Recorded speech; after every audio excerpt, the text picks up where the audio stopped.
El video que se te mostrará a continuación fue elaborado en la Universidad Nacional Autónoma de Nicaragua, Managua, UNAM Managua, por estudiantes de la Facultad de Ciencias Médicas de la carrera de Medicina, como un proyecto en la asignatura de Farmacología 2, bajo la tutoría del Dr. Rubén Mendoza Parrales. El tema que abordaremos a continuación son los fármacos hipoglucemiantes. Los autores forman parte del Grupo 5 de Medicina de tercer año durante el año 2017.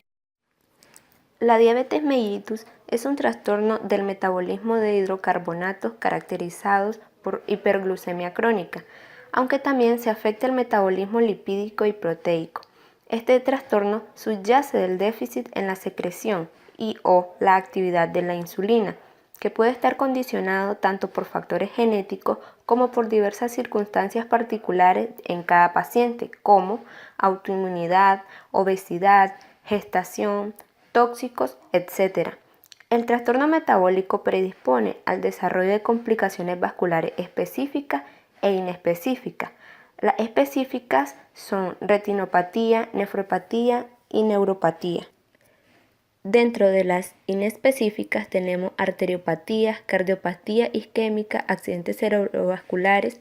Estas son conocidas también como complicaciones metadiabéticas y son las que determinan la elevada morbimortalidad asociada a la enfermedad. Ahorita hablaremos de la insulina. La insulina, que es una hormona secretada y producida por las células beta de los islotes de Langermann del páncreas, es una hormona polipéptida formada por 51 aminoácidos, la cual interviene en el aprovechamiento metabólico de los nutrientes. En esta diapositiva podemos observar tres imágenes referentes a lo que acabo de decir. Miramos aquí la forma de la hormona de la insulina, formada por polipéptidos. A mano derecha, su secreción por el páncreas por las células beta de los islotes de Langermann. Y como miraremos adelante, aquí tenemos una pequeña imagen de cómo ella realiza su función sobre el metabolismo de los carbohidratos. En la siguiente diapositiva hablaremos sobre la farmacocinética. Esta hormona, secretada en el páncreas, tiene su degradación en tres órganos importantes: el hígado, el riñón y el músculo esquelético, con una vida media de 5 minutos. Se producen dos fases, una fase basal y otra estimulada. Generalmente la insulina viene a ser producida cuando hay altos niveles de carbohidratos, de glucosa en sangre, o si no, cuando se necesita un mayor aporte de carbohidratos a los tejidos. Por tanto, la fase basal, que es la producción normal de insulina, y la estimulada, generalmente después en medio de las comidas, para eliminar y nutrir a los tejidos de glucosa. En la siguiente diapositiva tenemos los mecanismos de acción. Tiene dos principales mecanismos de acción la insulina. La primera, que es estimular la síntesis de crecimiento de ADN. Aunque no se sabe muy bien cómo la insulina hace para estimular el crecimiento de ADN, pero se ha encontrado prueba de que lo realiza. Y su acción más conocida es la acción metabólica. Aquí en las dos imágenes podemos ver el mismo funcionamiento de la insulina. En la imagen de la derecha lo tenemos mejor explicado. La insulina es la llave para que la glucosa entre a la célula. La insulina entra por los receptores de insulina, los cuales van a estimular la producción de GLUT4, que despolariza la membrana para permitir la entrada de la glucosa a la célula. Asimismo, sería el mecanismo de acción de la entrada de glucosa a la célula por parte de la insulina. Preparados de insulina. Todas las insulinas disponibles en el mercado son prácticamente idénticas a la hormona natural y ejercen los efectos propios de esta, aunque se han realizado ligeras modificaciones en la molécula original que son responsables de las diferencias cinéticas que caracterizan cada preparado. Insulina regular, con pH neutro y acción rápida, además por vía subcutánea. Es la única que puede ser administrada por vía intramuscular o intravenosa, de ahí que sea utilizada en perfusión continua o bolo intravenoso ante emergencias diabéticas. Su indicación es de 15 a 30 minutos antes de la comida. Análogos de insulina de acción ultracorta. A diferencia de la insulina regular, no forman hexámeros y permanecen en forma monomérica tras su inyección en el tejido subcutáneo, lo que permite su pronta absorción. Se inyecta 15 minutos antes de las comidas o incluso 20 minutos después. Inicia su acción de forma precoz a los 10-15 minutos de la administración y su efecto no se prolonga más allá de 2 o 4 horas de esta forma. Actualmente se dispone de 3 preparados con ligeras variaciones con respecto a la estructura de la hormona humana. 1. La insulina Lispro, 2. La insulina Aspar y 3. La glicina. Insulina de efecto amplio con inicio de acción intermedio o prolongada. Se utilizan para proporcionar unos niveles de insulemia basal. Deben administrarse de 30 a 45 minutos antes del desayuno o bien al acostarse. En estos grupos se incluyen los siguientes preparados. Insulina NPH, hace referencia a la insulina neutra. Insulina lenta y la insulina NPL corresponde a la insulina Lispro. También está la insulina ultralenta y por último, análogos de acción prolongada. Estos preparados se administran una sola vez al día. Estos pueden ser administrados antes del desayuno o antes de acostarse. Después están las características diferenciales de la insulina.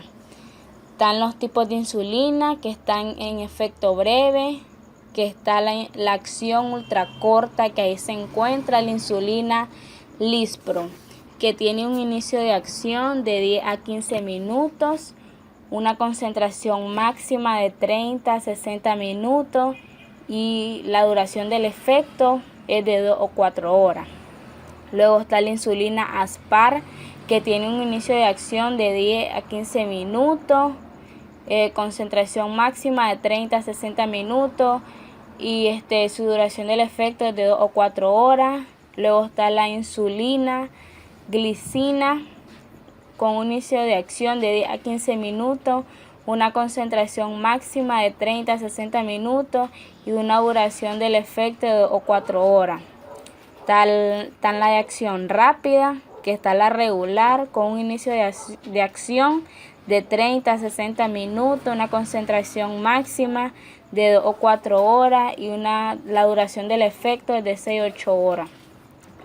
La insulina inhalada tiene un inicio de acción de 15 a 20 minutos, una concentración máxima de 30 minutos o 2 horas. La duración del efecto es de 4 a 6 horas.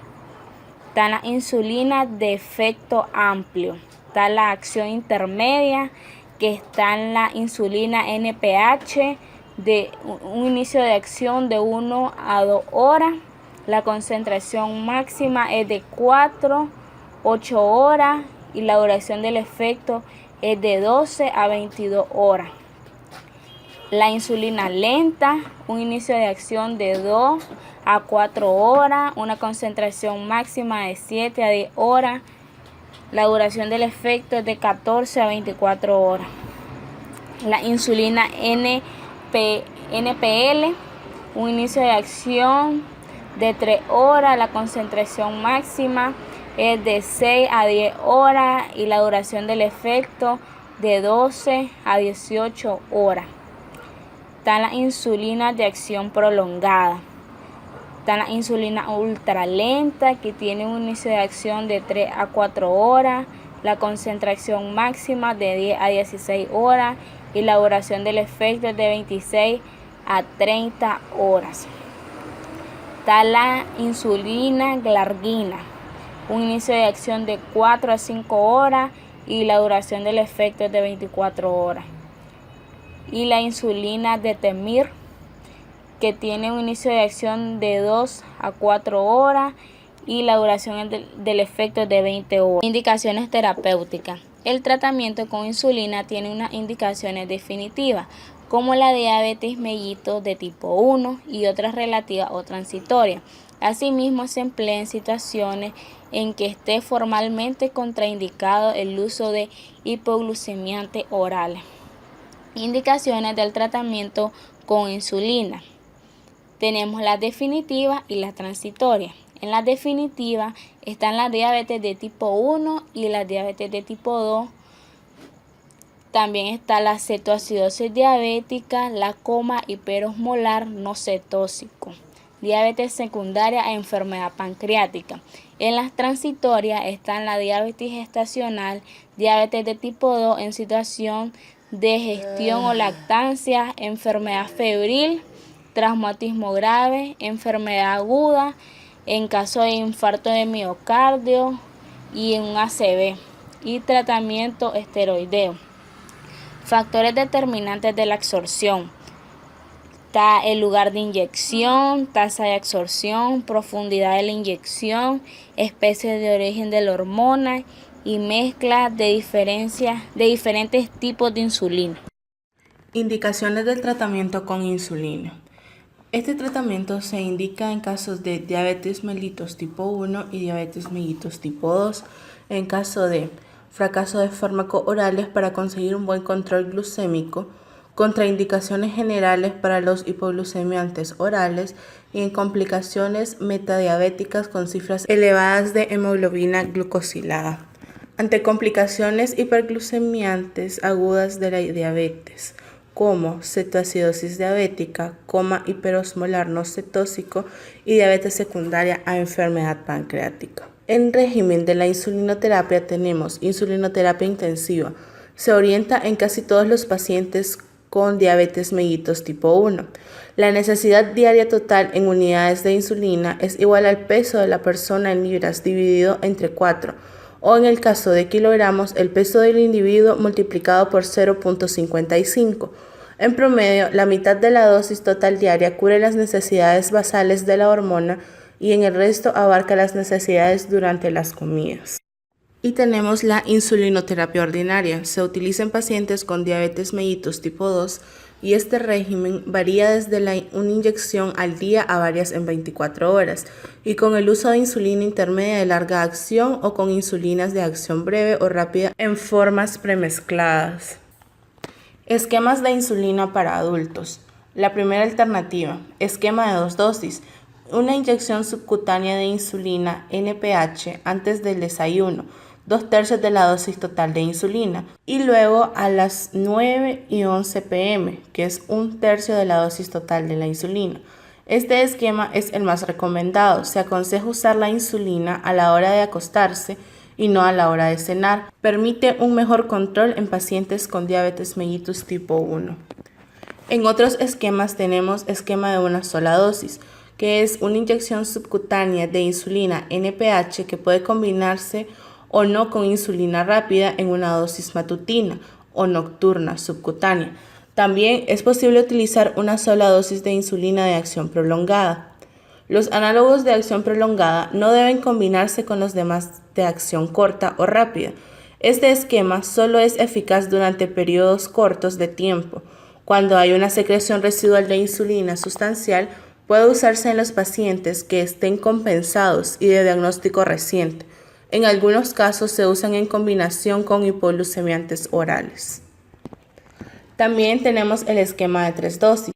Este se caracteriza por inyección subcutánea de insulina NPH más insulina rápida media hora antes del desayuno, insulina rápida media hora antes de la cena e insulina NPH a las 9 u 11 de la noche, subcutáneo. Está también el esquema de 4 dosis, que es inyección subcutánea de insulina NPH más insulina rápida media hora antes del desayuno, luego insulina rápida media hora antes del almuerzo e insulina rápida media hora antes de la cena, o NPH entre las 9 y 11 de la noche. Se recomienda para pacientes con descompensación grave. Antidiabéticos orales, sulfonilureas.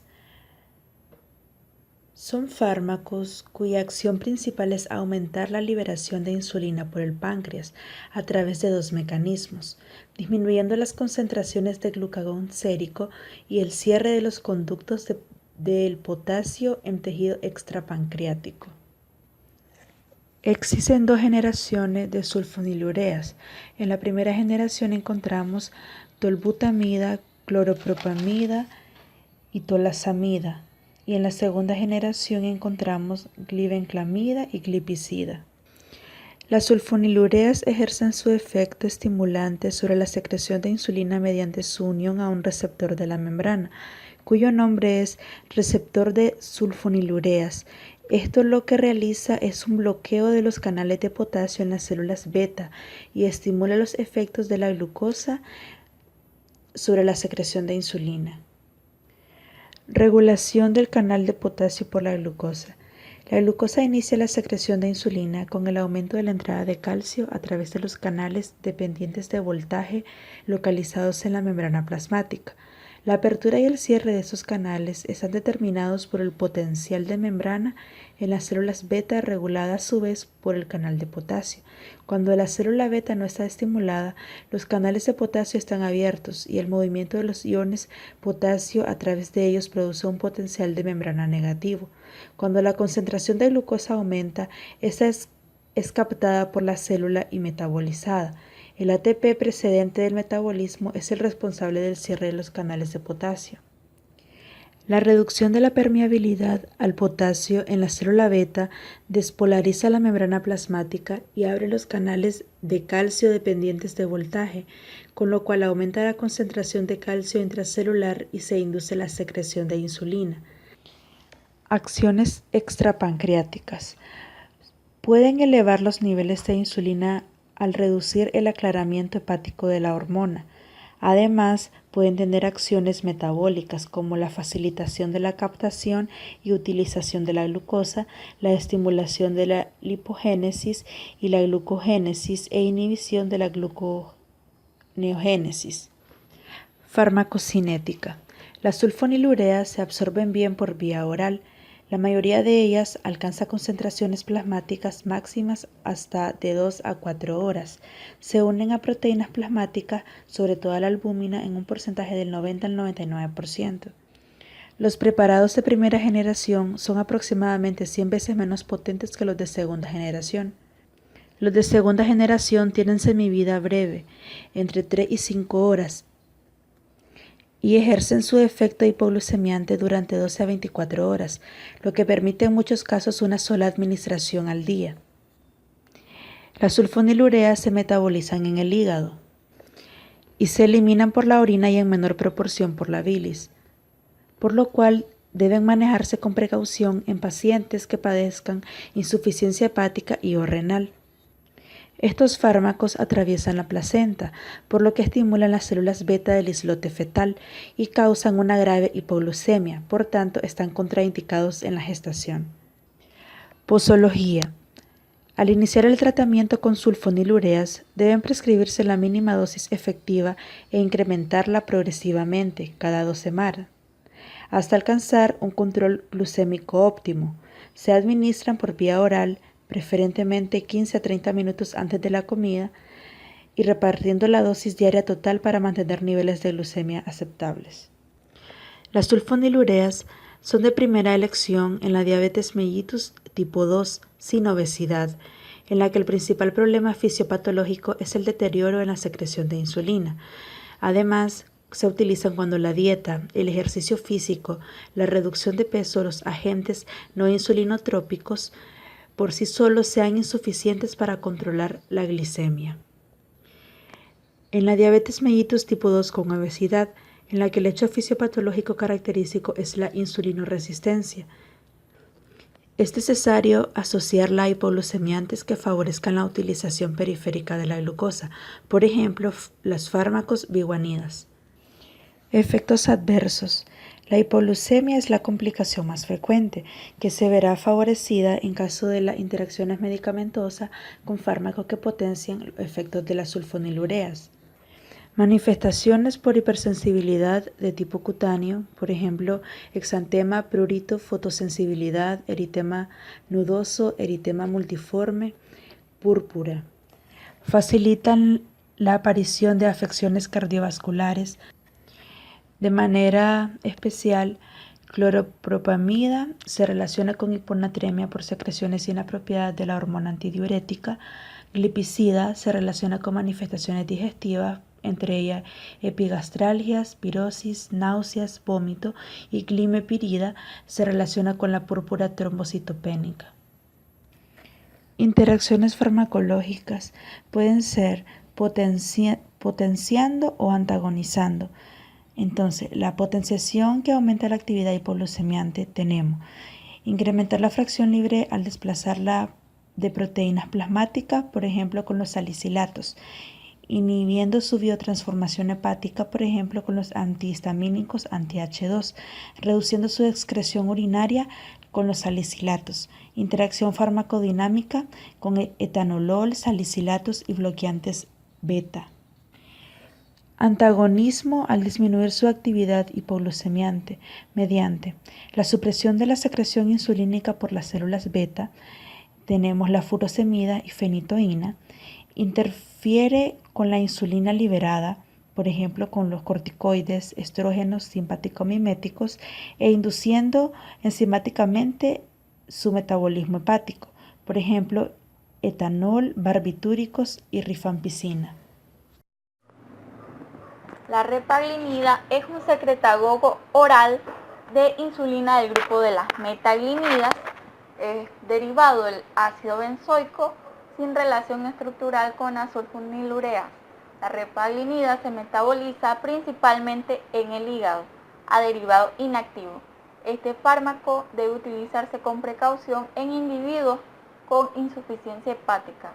Una pequeña porción del fármaco, cerca del 10%, es metabolizada en el riñón, por lo que la dosificación en pacientes con insuficiencia renal debe llevarse a cabo con gran precaución. Nateglinida, este fármaco es un secretagogo eficaz de insulina de administración oral derivado de la D-fenilalanina, al igual que la sulfonilurea y la repaglinida. La netaglinida estimula la secreción de insulina al cerrar los conductos de potasio dependientes de ATP en las células beta del páncreas. Favorece una secreción más rápida pero menos sostenida de insulina que otros antidiabéticos orales disponibles. Biguanidas, mecanismo de acción y farmacocinética.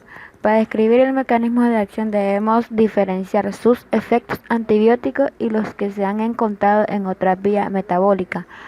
Como punto inicial definiremos la metformina como una molécula hidrofílica básica cuya difusión pasiva a través de la membrana celular es muy limitada. Su absorción ocurre principalmente por el intestino delgado a través de los receptores de monoaminas de la membrana plasmática y se excreta sin cambios en la orina. A pesar de la lógica de este mecanismo, existen evidencias que la activación de la AMPK por la metformina es secundaria a su efecto en la mitocondria, que constituye el sitio donde lleva a cabo predominantemente la función de metformina. El mecanismo exacto por el que la metformina funciona aún no se ha descubierto. Sin embargo, se sabe que su efecto ocurre por la inhibición en la cadena respiratoria de la mitocondria de manera específica.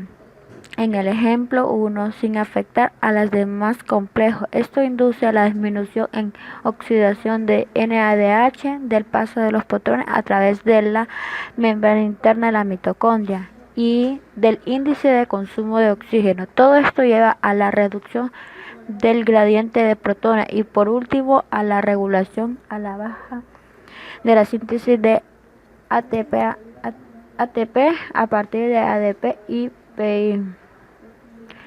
Indicaciones terapéuticas.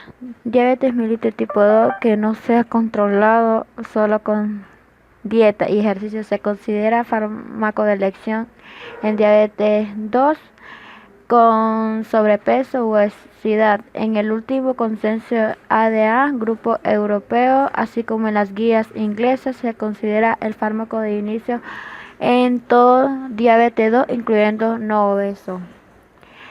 Efectos adversos y interacciones. Alteraciones gastrointestinales, como diarrea, náusea, vómito y dolor abdominal. Alteraciones gustativas. Ácidos láctica descrita fundamentalmente con la metformina y butformina. Efectos anorexígenos. Otros más raros, sabor metabólico y reducción de los niveles de vitamina B12. Y interacciones tenemos alcohol, riesgo de ácidos lácticos por sinergismo. Inhibidores de la alfa-glucosidasa. Dentro de ellos tenemos acarbosa y miglitol. En su mecanismo de acción inhibe de forma reversible la alfa-glucosidasas como glucoamilasa, sucrasa, maltasa del borde de la pared intestinal. Retrasan la digestión de los hidratos de carbono complejos y disacáridos como almidón, dextrina, sacarosa, a monosacáridos fácilmente absorbibles.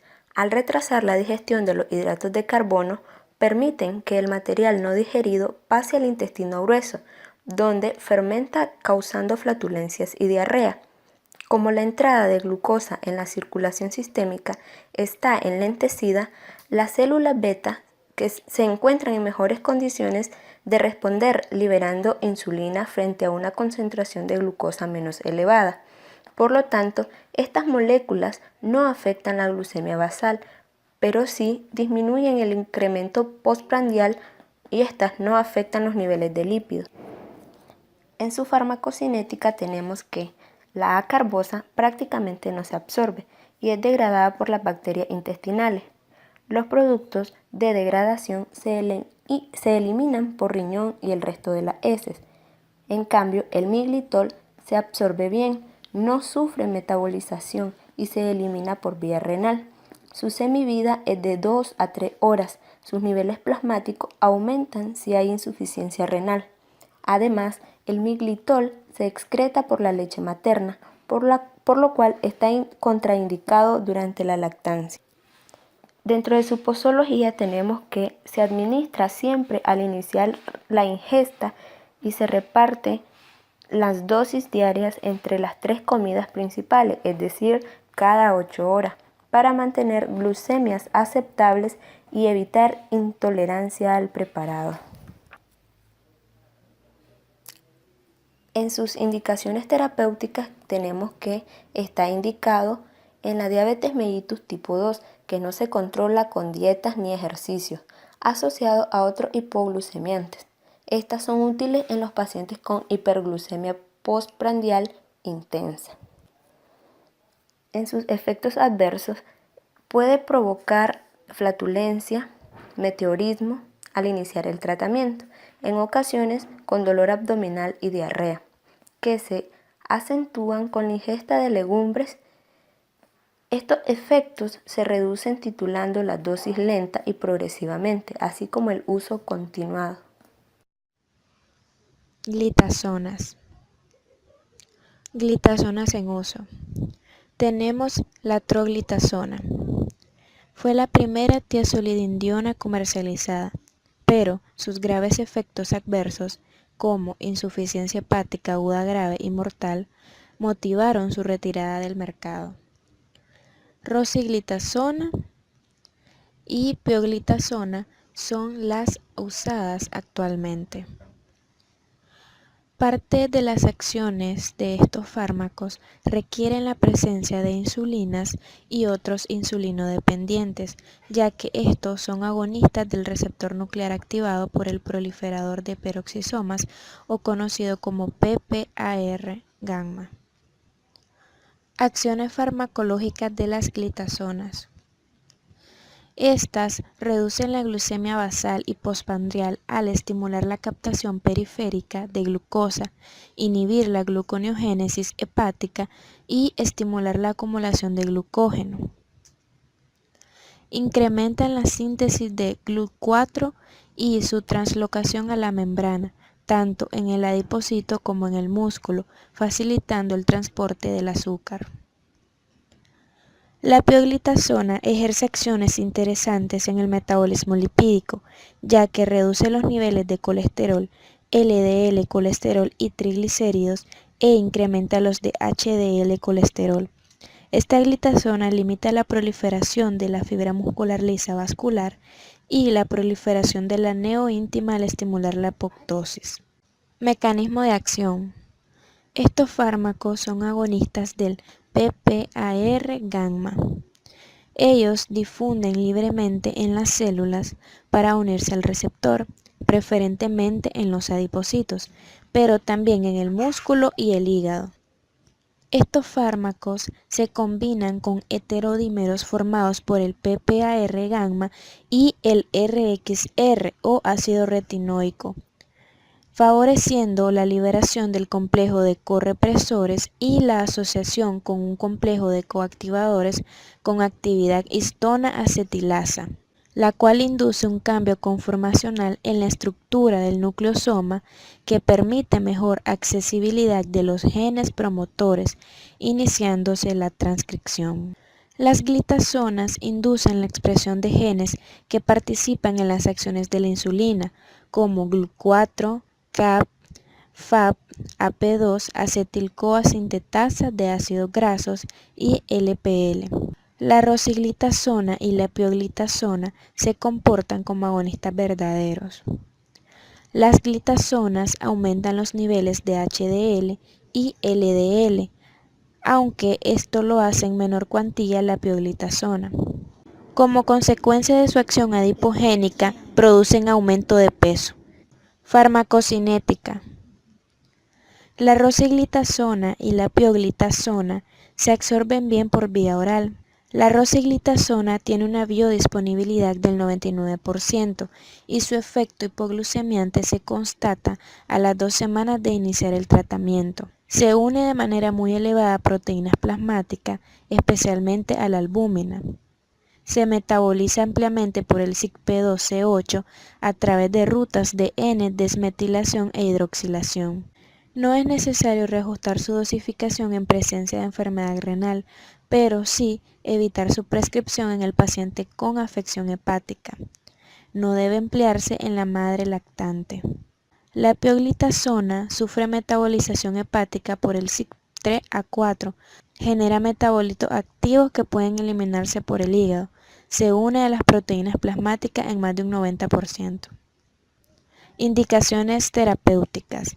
Están indicadas en la diabetes mellitus de tipo 2, cuando no se logra un control glucémico adecuado a pesar de seguir un programa de dieta y ejercicio. Están indicadas en el tratamiento del síndrome X dismetabólico o síndrome de Riven de resistencia a la insulina. Efectos adversos. Puede provocar un edema ligero por retención hídrica hasta en el 60% de los pacientes tratados. La rosiglitazona estimula la reabsorción de agua y sodio al disminuir la filtración glomerular y facilitar la actividad de proteínas transportadoras de sodio en el túbulo colector. Puede producirse anemia por hemodilución con descensos discretos del hematocrito y de la hemoglobina. Incremento de las transaminasas que obliga a evaluar periódicamente la función hepática. Aumento del colesterol total. La rosiglitazona causa cefalia, dispepsia y mayor incidencia de infecciones de las vías respiratorias superiores. Se ha asociado su empleo con edema macular, lesión que desaparece al suspender el tratamiento. Teniendo en cuenta que la rosiglitazona incrementa los niveles de LDL, produce retención hidrosalina y reduce los niveles de hemoglobina. Las glitazonas tienden a reducir la densidad ósea, incrementando el riesgo de fracturas. La pioglitazona produce mialgias con incremento importante de la creatinfosfosinasa. Y por último, las interacciones. Debido al metabolismo de las tiazolidindionas por el sistema microsomal hepático del citocromo P450, se ha observado que in vitro el ketoconazol podría inhibir el metabolismo de la pioglitazona. Asimismo, esta podría inducir el metabolismo de los anticonceptivos orales y reducir la eficacia de estos preparados hormonales. Sin embargo, actualmente no se han comunicado interacciones clínicamente significativas de las glitazonas. A continuación, hablaremos sobre los esquemas de combinaciones de fármacos hipoglucemiantes. La Asociación Americana de la Diabetes en 2012 realizó un consenso sobre el tratamiento de la hiperglucemia en la diabetes mellitus tipo 2. Inicialmente, abarca los temas de alimentación saludable, control de peso y aumento de la actividad física. La monoterapia inicial es la metformina. Gracias a su alta eficacia, riesgo bajo de hipoglucemia, su mantenimiento neutro o pérdida del peso y efectos secundarios como gastrointestinales y acidosis láctica, además el bajo coste. Sin embargo, si se necesita alcanzar los objetivos individualizados de hemoglobina glucosilada después de 3 meses, se debe proseguir con combinaciones de 2 fármacos. Estas combinaciones que mencionaré a continuación no necesariamente son preferentes gracias al orden. La metformina más las sulfonilureas tienen alta eficacia, riesgo moderado de hipoglucemia, hay ganancia de peso y los efectos secundarios constituyen la hipoglucemia. El coste es bajo.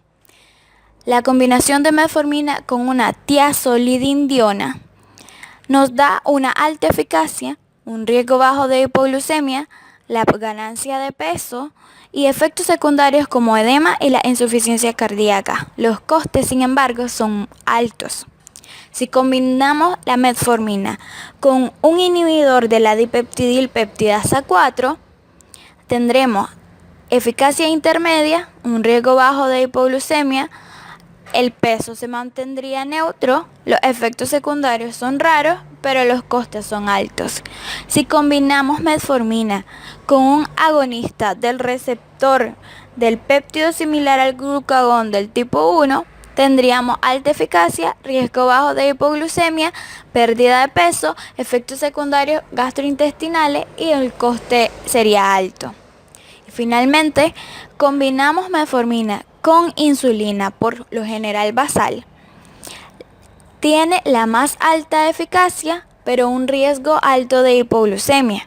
Hay ganancia de peso y los efectos secundarios son la hipoglucemia. Sin embargo, los costes de esta combinación son variables. Combinaciones contra fármacos.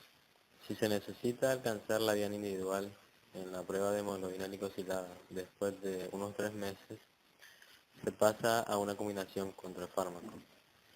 La primera combinación abarca metformina más sulfonilurea más una tiazolidindiona, que puede ser sustituida por una DPP-4I que abarca metformina más un inhibidor DPP-4 o un GLP-1RA que es una metformina más agonista receptor del GLP-1 o insulina. La segunda combinación abarca una metformina más una tiazolidindiona más una sulfonilurea que puede ser sustituida por una DPP-4I o GLP-1RA o por insulina.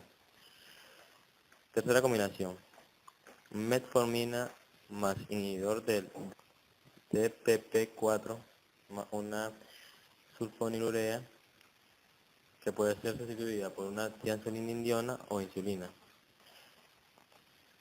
Cuarta combinación. Metformina más un agonista del receptor GLP-1 más una sulfonilurea o una tianzolindiona, o puede ser sustituida también por una insulina. Quinta combinación. Metformina más insulina basal más tianzolindiona, que puede ser sustituida por un DPP-4I o un GLP-1RA. Si la terapia combinada que incluye insulina no consigue alcanzar el objetivo en la prueba de la hemoglobina glicosilada después de 3 a 6 meses, se pasa a una estrategia más compleja con insulina, generalmente en combinación con uno o dos productos no insulínicos. Eso ha sido todo en esta ocasión. Te damos las gracias por haber escuchado nuestro video. Si te ha gustado, por favor dale like.